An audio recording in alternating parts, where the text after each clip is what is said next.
நேற்று ஒரு நாள் அதிசயமாக எழுந்தேனா இன்றைக்கி நல்லா தூங்கிட்டேன். பசங்களுக்கு வேறு ஆஃப் இயர்லி லீவ் இன்னையிலேருந்து ஸ்டார்ட் ஆகிருக்கு. புவனா சிஸ்டர் குழலி பாப்பாவுக்கு வந்து லீவுக்கு கூட நீங்கள் விஷ் பண்ணியிருக்கீங்க, ரொம்பவே தேங்க்ஸ். இதில் என்ன ஒரு பியூட்டினா, பசங்களுக்கு ஆஃப் இயர்லி எக்ஸாம் இன்னும் நடக்கவே இல்லை. இந்த மழையினால் அடிக்கடி லீவ் விட்டதுனால எக்ஸாம் போஸ்ட்போன் பண்ணிட்டாங்க. பட் லீவ் மட்டும் முன்னாடியே விட்டுட்டாங்க. நேற்று தான் கீரை செஞ்சு ரொம்ப நாள் ஆச்சுன்னு சொல்லியிருந்தேன்.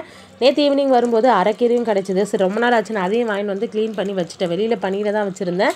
காலையில் எழுந்து உள்ளே வச்சுட்டு அதை சமைக்கலாம் அப்படின்னு சொல்லிட்டு ஒரு பக்கம் காஃபிக்கு வச்சுட்டு ஒரு பக்கம் அரிசியுமே போட்டுட்டு கீரை கூட பூண்டை உரித்து வச்சுக்கிட்டேன். அப்புறம் வானலில் கீரை போட்டு 2 தக்காளி, பச்சை மிளகா, உரித்து வச்ச பூண்டு கொஞ்சம் தாராளமாக போட்டால் ரொம்பவே நல்லாயிருக்கும். ஆனால் இப்போ போடுற அளவுக்கு பூண்டு விலை இல்லை. அதனால் திட்டமான பூண்டே நம்ம போட்டுக்கலாம். தண்ணி ஊற்றி கொஞ்சோண்டு புளி, இது நான் இது கூட இந்த மாதிரி கீரை செய்கிற வீடியோ போடுறப்ப அதில் புளி போட வேண்டாம் அப்படின்னு சொல்லியிருந்தீங்க. ஆனால் புளி போடாமல் லாஸ்ட்டாக சேர்க்கும் போது அதில் ஒரு பச்சை வாசனை வருது. அது சாப்பிட்றதுக்கு நல்லா இல்லை. புளி இல்லாமல் சாப்பிட்டாலும் அந்த டேஸ்ட் எங்களுக்கு செட் ஆகலை புளியோடு சாப்பிட்டதுனால. அதனால் இப்போயும் நான் அதே மாதிரியே புளியை போட்டு கடைஞ்சிட்டேன்.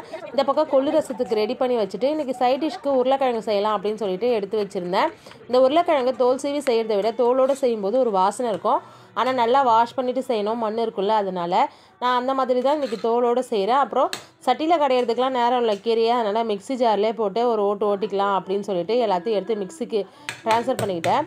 இந்த மாதிரி கீரையெல்லாம் செய்யும்போது நீங்கள் வடகம் தாளிச்சிங்கன்னா ரொம்பவே நல்லாயிருக்கும். கடுகு தாளிக்கிறத விட வடகம் தாளிக்கும் போது வாசனை கொஞ்சம் நல்லாயிருக்கும், சாப்பிட்றதுக்கும் நல்லாயிருக்கும். அதனால் வடகம், காஞ்ச மிளகாய் தாளித்து அது கூடயே கொட்டி அப்படியே ஒரு ஓட்டிட்டோம்னா நமக்கு கீரையும் ரெடி ஆகிடும். ஒரே வானலில் எல்லா வேலையும் எப்படி முடிக்கிறேன் அப்படின்றத மட்டும் நான் காமிக்கிறேன் பாருங்கள். ஃபஸ்ட்டு அந்த வானலில் கீரை வேக வச்சுன்னா அதிலே கீரை தாளித்து கொட்டிட்டேன்னா அதுக்கப்புறம் ரசத்துக்கு அதிலே தாளித்து அந்த ரசம் கூட்டின பாத்திரத்துலேயே கொட்டிட்டு அதே வானலே உருளைக்கிழங்குக்கும் ரெடி பண்ணிட்டேன். ஏன்னா எல்லா எண்ணமும் போட்டு நம்ம தான் லாஸ்ட்டாக கழுவுற மாதிரி இருக்கும் கசன்னு. இந்த மாதிரி ஒரு வானல்லே செய்யும்போது ஏன்னா நமக்கு கம்மியாக இருக்கும், கழுவுறதுக்கு கொஞ்சம் ஈஸியாக இருக்கும். இந்த பாத்திரம் கழுவுறது மாதிரி ஒரு டென்ஷனான வேலை, ஒரு கஷ்டமான வேலை எனக்கு இல்லவே இல்லை. இதுக்கு ஒரு சொல்யூஷனும் இல்லை, நம்ம தான் கழுவியாகணும். இன்றைக்கி வந்து உருளைக்கிழங்குல காரப்பொடி, மஞ்சப்பொடி, உப்பு மட்டும் போட்டுட்டு கொஞ்சம் கருவேப்பிலை போட்டுட்டு அப்படியே பரட்டி விட்டுட்டேன். இதில் வந்து தண்ணி ஊற்றாமல் அப்படியே மூடி வச்சாலே அந்த ஆவியிலே இது வெந்துடும், சாப்பிட்றதுக்கும் நல்லாயிருக்கும். அப்புறம் கொள்ளு ரசத்துக்கு கொட்டி வச்சுருந்தால அதை கரைச்சி வச்சுருந்தால அதை அப்படியே எடுத்து அடுப்பில் வச்சு ஒரு கொதி வந்ததுக்கப்புறம் இறக்கிடுவேன். இன்றைக்கி கீரை கொஞ்சம் நைஸாக அரைச்சிட்டாங்க. பட் சாப்பிட்றதுக்கு நல்லா தான் இருந்தது. பசங்களுக்கு இன்றைக்கி லஞ்ச் பேக் பண்ணுற வேலை கிடையாது, எனக்கு மட்டும்தான். அதனால் நான் லஞ்ச் பேக் பண்ணிவிட்டு கொஞ்சம் சீக்கிரமாக இன்றைக்கி கிளம்புனேன்.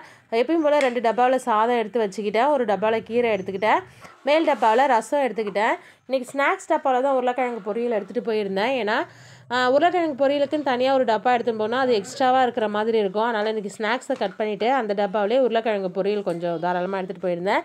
இன்றைக்கி யாரும் வெஜிடேரியன் சாப்பிட மாட்டாங்க, அதனால் எல்லாமே கொஞ்சம் தான். இந்த கீரை இந்த மாதிரி ஐட்டம்லாம் இவங்களுக்கு சாப்பிட்றதுக்கு அவ்வளோ கஷ்டம். ஆனால் நம்ம ஊட்டி விட்டால் சாப்பிட்ருவாங்க. அப்படி என்ன இருக்குதுன்னு தெரியல, டேஸ்ட்டாக இருக்குதுன்னு வேறு நம்மளே டபாய்ப்பாங்க. இவங்களை ஏமாற்றி சாதம் ஊட்டிட்டு நாங்கள் வந்து தோசை தான் போட்டு சாப்பிட்டோம். இன்றைக்கி வந்து முருங்கைக்கீரை பொடி போட்டு தோசை ஊற்றியிருந்தேன். இந்த முருங்கைக்கீரை பொடி நான் ரெசிபி எடுத்து வச்சுருக்கேன், உங்களுக்கு ஷேர் பண்ணுறேன். உங்களால் செய்ய முடியல, எனக்கு கொஞ்சம் கஷ்டமாக இருக்கும் அப்படின்னு யாராவது சொல்கிறீங்கன்னா சொல்லுங்கள், நான் செய்கிறது உங்களுக்கு ஷேர் பண்ணுறேன். அமௌண்ட்டுக்கு தான், சும்மா ஷேர் பண்ணுற அளவுக்கு நம்ம இப்போதைக்கு இல்லைல்ல.